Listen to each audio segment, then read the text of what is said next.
I'm going to marry the woman I'm having an affair with, so divorce me. My husband says so, openly. And then he even said this to me. I need you to take care of my parents for my new married life. Huh? I'm counting on you from now on. I can't be with these insane people who don't even blame their own son for having an affair, but instead try to depend on me. So I told them something.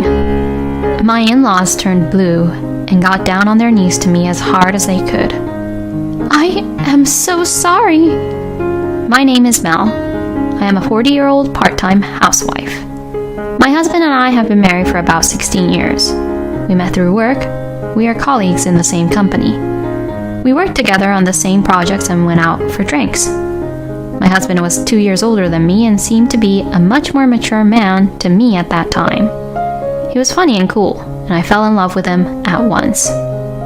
After a few dates, we started dating.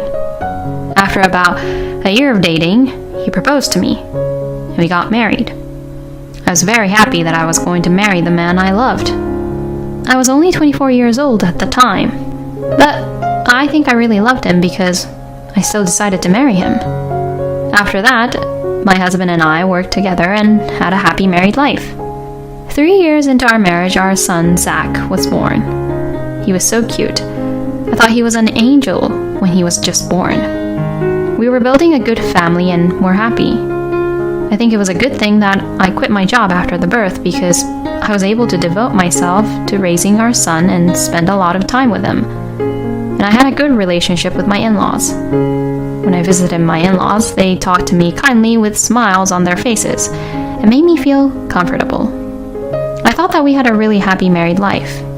My in-laws love their grandson, Zach, very much, so they often came in our house or would invite us to theirs. Then my husband made this suggestion. Why don't we move in with my parents? Then they could see Zach every day and we could live in a big house without paying rent. Indeed, I thought his proposal was a good one. It was because of the good relationship between my in-laws and me at that time. My son is going to grow up and it would be better for him to live in a bigger house where he can live freely. So I agreed to live with them. However, I came to realize that my decision was wrong at that time. At first, I thought that living together was going very well. My parents-in-law seemed very happy to be able to live with their grandchild, and my husband seemed relaxed to be back at home. I did my best to do housework as a housewife, and my parents-in-law and my husband never complained to me. My son grew up to be a good boy, and we all watched him grow up. However, there was one thing that bothered me a little. My parents-in-law spoiled my son too much, buying him everything and giving him allowance without my permission. I saw this and thought it was not good for his upbringing, so one day I said to my in-laws, "Could you please stop buying Zach so many things?" When I said this, my in-laws' eyes widened and they became angry. "Are you going to deprive us of the joy of spending time with our Zach? Do you think you are the only one raising him?" My in-laws yelled at me like that, but as a mother, I wanted to educate him properly. That's why I didn't back down. That's not what I'm saying. Of course, feel free to play with Zach. But please don't buy him things without asking me first. Even if you say that, if Zach wants something, we want to buy it for him. That's right. What if we don't buy it and we make him sad and he hates us? Are you going to take responsibility? It seems that my parents-in-law buy things for their grandchild to make him like them. But how are they going to take responsibility if my son becomes selfish because of it? I will explain to him that his grandparents are very kind and love him. So please, stop buying him too many things. Even though I had said all this, my in-laws did not seem to be convinced. Then they started talking to my husband when he came home from work as if it was my fault. Mel doesn't want us to play with Zach. She wants him all by herself. She wants to be the only one who gets to love him.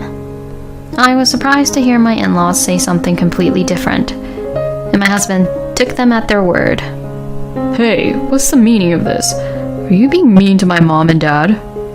Oh, wait a minute. I didn't do anything like that. I explained it to my husband. I told him that I just wanted them to stop buying too many things for Zach's sake. But he only believed what my in-laws said, not what I said. That's a load of crap. Don't lie to me like that. I'm not lying. So you think my parents are lying? My husband's eyes widened and he got angry like that. In the end, no matter how much I tried to explain, he believed what my in-laws said. I didn't think you were such a terrible woman. Since then, my parents-in-law have been cold to me. The food you cook tastes bad. You serve fish too often. Don't treat us like we're old, idiot. Don't embarrass my mother and father. You're such a useless wife. That's what they say to me every day. How can they keep abusing me like that? I think it's mentally exhausting to keep on picking on, and so I even considered divorce. But my son was still small, about 5 years old at the time, and I had been a housewife since he was born and had not worked for a long time, so I was worried about whether I would be able to find a new job. Besides, I was not sure if I would be able to leave with my son. Under the current circumstances, my in-laws can take care of him and my husband has a stable salary, so they might decide that it would be better for them to take him instead of me. I did not want to give up my son just because things were not going well with my in-laws, so I just had to endure without divorce. My in-laws and my husband began to say worse and worse things to me because I didn't resist. They abused me so much that I wondered if they were really the same people I'd known before, and I stopped thinking of them as human beings. It makes me feel a little better. I lived a hard life day by day in this way. No matter how badly my husband and in-laws treated me, I thought it would be better if I could be there to watch my son grow up. My son grew up fast and entered elementary school. I was worried that he might become selfish because my in-laws had given him too many things, but he is a good boy at home, and it seems to be the same at school. I was very happy when the homeroom teacher told me during the parent-teacher conference that my son is a very kind and considerate boy. And my son was studying hard and his grades were good. But for some reason, the people who were aware of this were making it as if it was their own achievement. I guess it's because we did a good job raising him. That's right. We praise him and we buy him whatever he wants. That's important. It doesn't make sense that if you buy him what he wants, his grades will improve. But my in-laws seem to want to involve themselves in everything. I just try to listen to them, praise my son's hard work. I never tried to bribe him with things like my in-laws did, but he still adored me. He always talked to me and told me about things that happened at school. I guess my in-laws did not like that. When my son reached middle school, the amount of things they bought for him increased. They used to buy him sweets and toys, but this time, they bought him the latest gaming consoles and games. No matter how much I tried to stop them, they wouldn't let me. So I had to teach my son not to play too much and to be punctual and keep his promises. But even then, my in-laws still got themselves involved in a troublesome manner. We feel sorry for him if he still wants to play. We want Zach to have fun, so we bought it for him. Then I would report it to my husband, and he would yell at me. I was completely disgusted. Anyway, all I wanted was for my son to grow up to be a good man. That was all I could think about as I went about my daily life. Time passed by and my son turned 13 years old. He's now a high school student and he's going through puberty, which may be very difficult for me as a parent. While I was thinking about this, an unexpected problem occurred. It was my husband's day off. My husband suddenly called me into the bedroom saying he wanted to talk to me. What on earth did he mean by inviting me here? I knew that he had no intention to do that because he and I had completely cooled off. And I myself didn't want to do such a thing with him anymore. While I was thinking about this, my husband suddenly made a surprising statement. I'm going to marry the person with whom I'm having an affair. What? I was surprised at the unexpected words from my husband.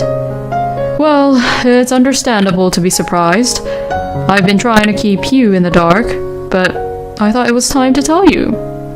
My husband told me so openly. Why would he want to tell the world that he's having an affair? Well, I don't know what a stupid person thinks. And finally, he says something like this. I'm counting on you to take care of my parents for my new married life. Huh? Wait a minute. You're getting a divorce, right? Then I'll have to leave with Zach, won't I? I said that and he said something crazy. I'm the one who's leaving. What? What do you mean? So I'm going to leave here and start a new married life with my new wife. And I'm worried about my parents, so I'm leaving you in charge of the house. You'll have a house to live in with Zach, so it's a win-win. I was speechless. It's not a win-win at all. I was at a loss for words at that crazy comment. Well then, I'll tell them about it right away, my husband said and suddenly started to go to the living room. I hurried after him. He gave the same explanation to my parents-in-law as he had given to me. I thought they would be angry at my husband for this, but my in-laws were also crazy people. Yes, I'll miss you, but, well, it can't be helped. I know. The newlyweds should spend their honeymoon alone, so you'll take care of everything else, huh? I'll be counting on you. My in-laws don't blame their own son for having an affair and try to depend on me. If you leave, I'll make sure you leave Zach behind. If you leave, you'll be the only one. I can't be with these insane people. I told them something. I'm telling you, since this is my husband's divorce, I can claim alimony and I have a better chance of getting my son. What? What do you mean? Because my husband committed adultery. Normally, the adulterer never gets custody, and the mother usually gets that. Wait a minute. Then you'll take Zach and leave, won't you? Yes, of course. That's the plan. I won't let you. That's it. Let's talk to Zach. My in-laws and my husband says so and went to call our son. Are they going to tell him everything? My son came into the living room. What's wrong? Mom and Dad are getting a divorce. What? So you would like to stay here with your grandparents, wouldn't you? That's an unfair way of explaining and asking questions. I quickly made my point. You better explain to him that you are divorcing me because of your adultery. When I said this, my husband and in-laws were in a panic. Zach is just a junior high school student. That's right. What are you trying to do to him by shocking him? My in-laws and husband were blaming me, but before I could say anything back, my son started talking. You're the one who caused the shock, aren't you? Why are you all blaming my mother? Well, I mean, I heard you all arguing earlier. So if you get divorced, which one of you will I follow? Of course, it's Mom. Zach, why? And don't you want to live with Grandpa and Grandma? You know, you were nice to me, but you were terrible to Mom, weren't you? To be honest, I can't forgive you. I despised you, and I despise Dad for not protecting her. Despise? My in-laws looked shocked. Anyway, I have one answer. I'm leaving here with my mom. From now on, I will protect her. Zach. I was so happy that my son was on my side. Then my in-laws turned pale and got down on their knees to me as hard as they could. We're sorry. Please don't leave this house. I don't want my grandchild to leave. My parents-in-law begged me. My husband, too. Please, can't you guys stay here? He asked me again, saying that it's his plan. My son and I were not going to give in at any cost. Zach and I will no longer have anything to do with you. We will leave this house, and we will leave this house for good. I said this and started to pack up my things. My son joined me in packing his bag with only what he needed for the time being. Where are you going? I screwed up. If you guys go to your parents' house, Zach will have to change schools. Don't you feel sorry for him?" My husband said things like that and tried to keep us here until the end. But then my son said to him, "I'd rather change schools than to stay in this house forever. You should first be sorry for what you have done to Mom. The worst thing you did was to have an affair. Do you realize how much you've done to her?" My husband is being told off like that by a child who has just started high school. I tried hard not to laugh at how hilarious it was. My husband was kneeling on the ground with a pale face. My in-laws were so exhausted that they just slumped down on the ground.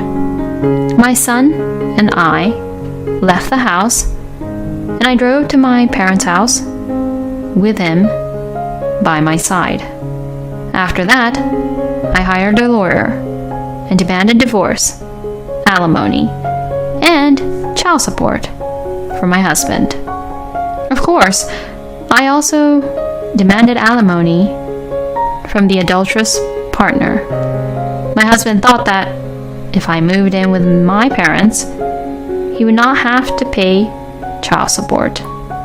However, everything did not go as planned, and as a result, he had to pay alimony and child support.